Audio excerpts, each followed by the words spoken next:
You had a chance to speak up last week, and you already know you didn't take it. Not because you didn't have something to say. You did, but standing out felt risky, looking stupid felt worse. So you stayed quiet, and you told yourself it was strategic. It wasn't strategy, it was self-protection. You do this constantly, not just in meetings, everywhere. You soften your message so no one can criticize it.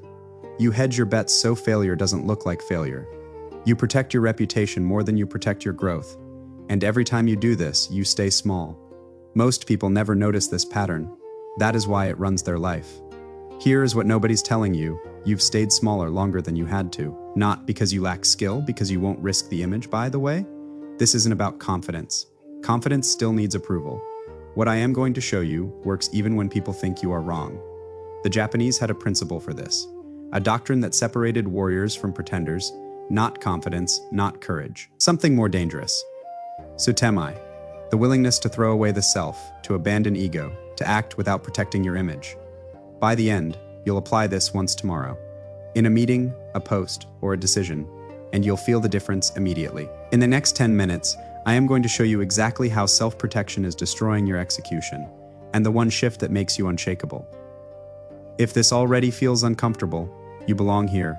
Consider subscribing and walk this path with the Last Ronin. Yesterday you had an idea. Good one, clear one. You could see how it would work, but you didn't share it.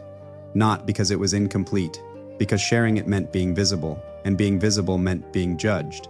So you kept refining it, making it better. Telling yourself you'd share it when it was ready, but it has been ready for weeks. You are just protecting yourself from the possibility that someone might think it is weak. Here's the part that stings. You've had better ideas die in silence than most people ever have out loud. This morning, someone asked your opinion. You had one, strong one, based on experience, but you softened it, made it vague, added qualifiers. I mean, it depends. It is just my perspective. I could be wrong. But not because you were uncertain, because certainty makes you a target, and you'd rather be ignored than criticized. So you gave them the version that couldn't offend anyone, the version that also couldn't help anyone, and they nodded politely and moved on. You are doing this in your work too. You have a project, you know what it needs, bold move, clear direction. But bold means exposed, so you choose safe. You tweak instead of transform, you optimize instead of rebuild. You protect the current version instead of creating the better one. Not because safe is smarter, because safe protects your ego. If you never fully commit, you can never fully fail. And if you never fully fail, you never have to face the possibility that you are not as capable as you think. But here is what that costs. You never find out what you are actually capable of either. This is your pattern, not inability, self-protection. You are guarding your image so carefully that you can't move freely. And every day you do this, the gap between who you are and who you could be gets wider. This is where you get stuck. The Last Ronin doesn't protect his image. Not because he doesn't have one, because he has thrown it away. Before the fight, he releases attachment to outcome, to reputation, to the need to look competent. You think that is recklessness. It is not. It is Sutemi, the doctrine of abandoning the self. When you have nothing left to protect, you have nothing left to hesitate about. The samurai understood something you don't. The man defending his reputation cannot strike freely. Every move is calculated not for effectiveness but for appearance. Every decision filtered through, how will this look? And filtered decisions are weak decisions. Right now, you are not asking what works. You are asking, what keeps me safe? The Ronin doesn't ask, will this make me look good? He asks, is this what needs to happen? And when the answer is yes, he moves completely, without concern for how it reflects on him. Not because he doesn't care about excellence, because he cares about it more than he cares about appearing excellent. You don't live like this. You manage perception before you manage reality. You choose the path that protects your image over the path that produces results. You'd rather look competent than become competent, because becoming competent requires being visibly incompetent first. And you won't allow yourself to be seen struggling. The old warriors had a practice. Before battle, they would mentally accept death, not as defeat. As release, once death was accepted, fear lost its leverage. They could act without the weight of self-preservation clouding every move. That is Sutemi, not suicidal, liberated. When you stop defending yourself, you start executing clearly. You lost this. Somewhere in the social media age and personal branding and reputation management, you confused protecting your image with protecting yourself. But they're not the same thing. Your image is a story others tell about you. Yourself is what you are actually building, and you are sacrificing the second to defend the first. Your brain needs the protection, not because you are fragile, because ego defense feels like survival. Every time you consider a bold move, your brain runs a simulation. What if this fails? What will they think? How will this look? And before you've even started, you are already defending against hypothetical judgment, so you don't start. Or you start safe. Watch what happens. You are about to post something. It is honest. It is clear. It is you, brain. What if no one engages with this? So you soften it, make it more palatable. Remove the edge. No, it is safe. Now it is also forgettable. You are about to make a decision at work. Bold one, risky one, brain. What if this doesn't work and everyone sees you failed? So you choose the moderate version, the one that won't get criticized because it won't get noticed. None of this is wisdom. It is ego protection masquerading as strategy. And your brain reinforces it because every time you protect your image, you get short-term relief. No criticism, no exposure, no risk of looking incompetent. But here is the cost you don't see. You are not building anything real. You are building a performance, a carefully managed perception. And the more you protect it, the more fragile it becomes.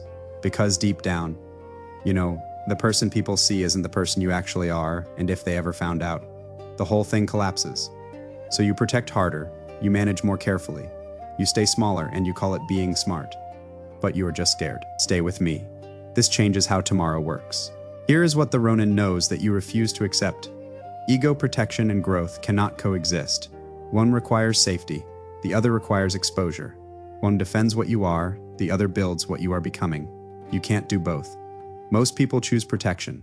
They refine their image, they manage perception, they stay safe, and they wonder why nothing changes. Because change requires being visibly imperfect. Learning requires being publicly incompetent. Growth requires admitting you don't know, and none of that is compatible with protecting your image. Here is the law. Throw away one piece of self-protection tomorrow. Not all of it, just one piece.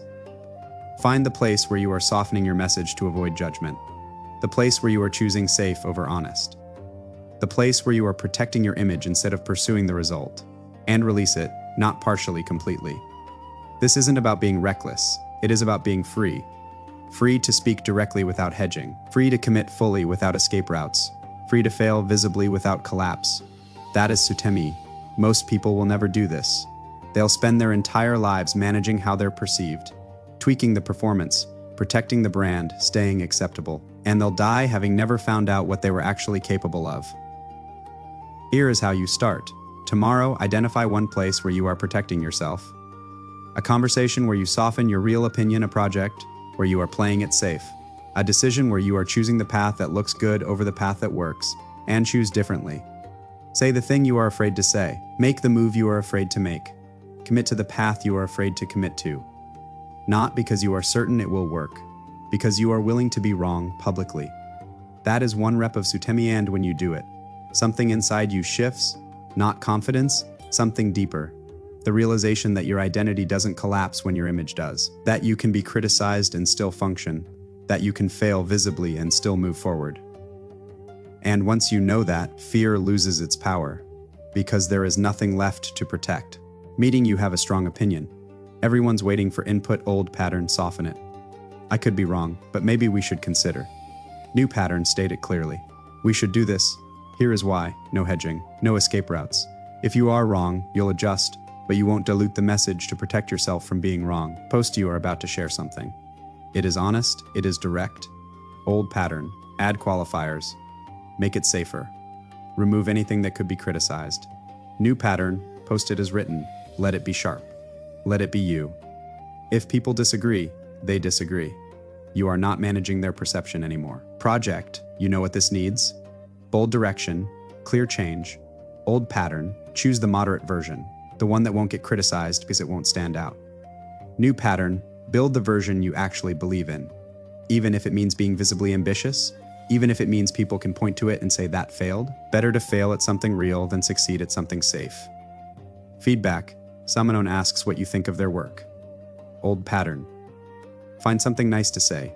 Avoid the hard truth because it might damage the relationship.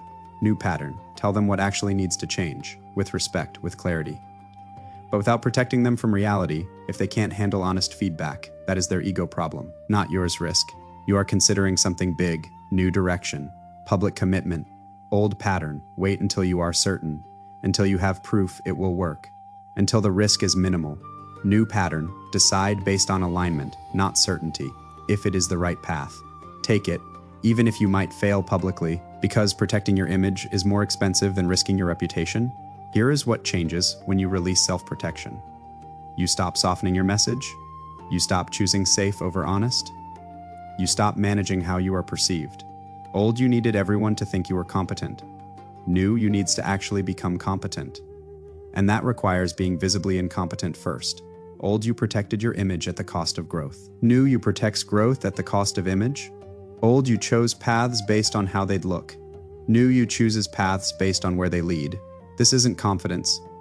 Confidence still cares about perception. This is Sutemi, liberation from ego people. Sense it immediately. You don't qualify your statements anymore. Don't hedge your commitments. Don't soften your truth. You just speak. Decide, act. And if you are wrong, you adjust. But you don't collapse, because there is no image left to defend. Your identity isn't built on appearing competent anymore. It is built on becoming capable, and that is permanent. Somewhere in year 2, people stop seeing you as careful. They start seeing you as clear, not loud, not reckless, just free to act without the weight of self-protection slowing every move. And they'll ask, how did you get so decisive? You won't have a dramatic answer. You just stop defending yourself. That is Sutemi. Once you have it, courage isn't something you need. It is something you are. The Last Ronin doesn't defend his reputation. He doesn't manage his image. He threw away the self that needed protection. And what remained was free to act. If this hit you uncomfortably, you belong here. Consider subscribing and walk this path with the Last Ronin. The work is waiting.